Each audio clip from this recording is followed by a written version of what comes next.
नमस्कार, मी संजना. महाराष्ट्र अपडेटमध्ये आपलं स्वागत. 4 जून ही तारीख खरं तर महत्त्वाची होती महाराष्ट्रासाठी.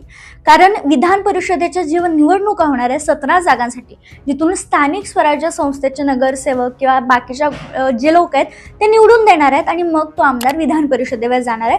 18 जून रोजी या निवडणुका होणार होत्या आणि 4 जून ही उमेदवारी अर्ज घेण्याची शेवटची तारीख होती 3 वाजेपर्यंत.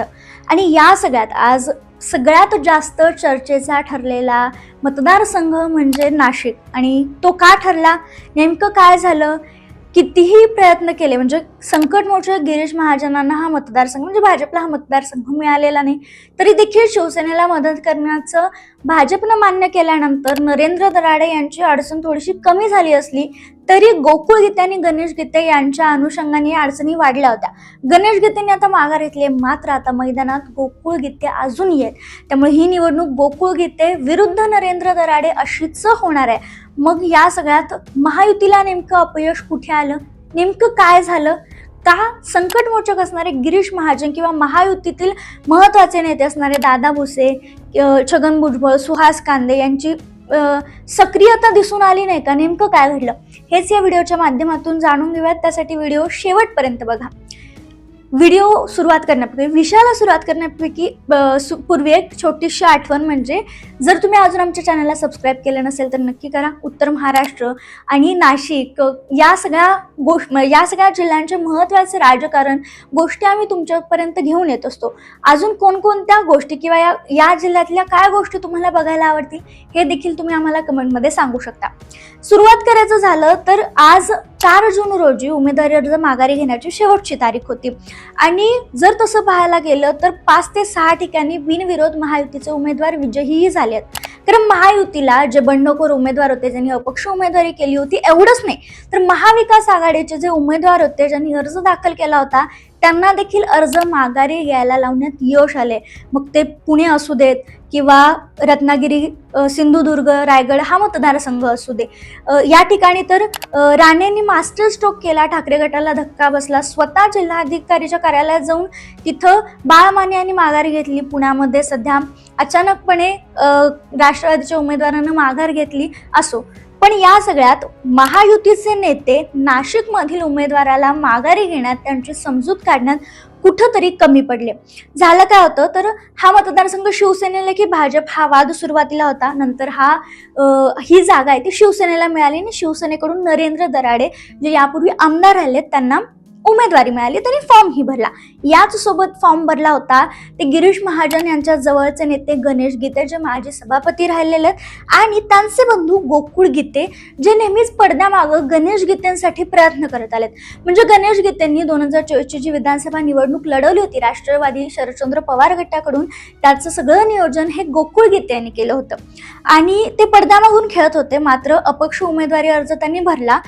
त्यामागं असा विचार असू शकतो की पक्षाचा दबाव आल्यानंतर गणेश गीते उमेदवारी अर्ज माघारी घेऊ शकतात, पण गोकुळ गीते हे कोणत्याही पक्षाशी निगडीत नसल्यामुळे किंवा सध्या तरी नसल्यामुळे त्यांच्यावर दबाव जास्त प्रमाणात टाकता येणार आहे. झालं असं की गणेश गीते यांची मनधरणी करण्यात कुठंतरी महायुतीला यश आलं. गिरीश महाजन आणि बाकीच्या नेत्यांनी गणेश गीते यांची भेट घेतली आणि गणेश गीतेंनी उमेदवारी अर्ज माघारी घ्यायला मान्यता दिली आणि त्यांनी तसं सांगितलंही आणि ते उमेदवारी अर्ज माघारी घ्यायला तयार झाले. खरं तर ही निवडणूक बिनविरोध करण्याची इच्छा तशी होती, मात्र ते काही घडलं नाही. कारण गोकुळ गीते ज्यांनी अपक्ष उमेदवारी अर्ज भरला होता ते 4 जूनच्या सकाळपासूनच नॉट रिचेबल होते. कोणाचे फोन उचलत नव्हते, लागत नव्हते. त्यामुळे त्यांच्याशी संपर्क कसा साधायचा, त्यांची मनधरणी कशी करायची हा सगळ्यात मोठा प्रश्न होता. एवढंच नाही तर गणेश गीतेंनीही गोकुळ गीतेंना फोन करण्याचा प्रयत्न केला. मीडिया जेव्हा सगळी होती म्हणजे उमेदवारी अर्ज मागं घेण्यासाठी जिल्हाधिकारी कार्यालयात जेव्हा गणेश गीते पोहोचले तेव्हा गणेश गीतेंनी माध्यमांसमोर गोकुळ गीते यांना फोनही लावला होता. मात्र त्यावेळी गोकुळ गीतेंनी जे आरोप केले ते इथं नमूद करण्यासारखे. गोकुळ गीतेंना दराडे यांच्याकडून फोन आला. कुणाल दराडे यांनी धमकी दिल्याचं किंवा बघू निवडणूक कशी लढतो किंवा त्यांचा बाप काढल्याचा आरोप गोकुळ गीते यांनी केलाय. त्यांनी जर अशा विधान केलं नसतं, असं आव्हान दिलं नसतं, पर्सनल गेले नसते तर आपण नक्कीच उमेदवारी अर्ज मागं घेतला असता.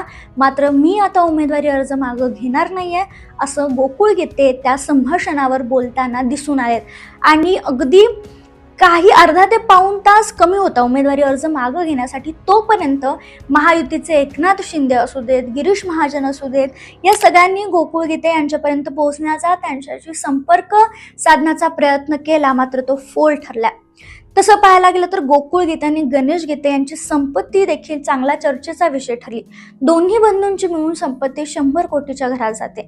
त्यामुळं या निवडणुकीत लक्ष्मी दर्शन घडवलं जाईल की नाही हा मुद्दा वेगळा आहे, कारण प्रत्येक निवडणुकीत कितीही म्हणलं तर या गोष्टी होत राहतात. नरेंद्र दराडे यांच्या अडचणी यामुळे वाढल्यात कारण गणेश गीते आणि गोकुळ गीते यांची ताकद या ठिकाणी लागणार आहे. गणेश गीते यांनी जरी अर्ज मागं घेतला असला तरी ही त्यांचीच खेळी असू शकते असंही म्हणलं जाते. मग आता गणेश गीते हे कुणासाठी प्रयत्न करणार हा सगळ्यात मोठा प्रश्नचिन्ह आहे.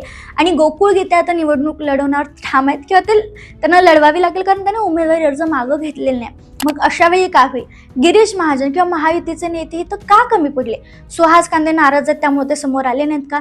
दादा भुसे यांनी प्रयत्न केले नाहीत का? कारण या सगळ्या प्रक्रियेत दादा भुसे यांचं नाव कुठंच दिसत नव्हतं किंवा ते समोर आलेत असंही पाहायला मिळालेलं नाही. मग इथं शिवसेनेमध्येच किंवा सुहास कांदे देखील दिसले नाहीत. मग शिवसेनेमध्येच नाराजी आहे का आणि याचा फायदा घेतला जातोय का? किंवा भाजपला उमेदवारी मिळाली नाही म्हणून अनेक कार्यकर्ते नाराज आहेत, मग ते आता गोकुळ गीतेंना मदत करतील का? या सगळ्याचा पेच निवडणूक झाल्यानंतर किंवा गोकुळ गीते जेव्हा आपली येऊन समोर प्रतिक्रिया देतील तेव्हा स्पष्ट होणार आहे. मात्र या सगळ्या समीकरणावर तुमचं मत काय आम्हाला कमेंटमध्ये कळवायला विसरू नका.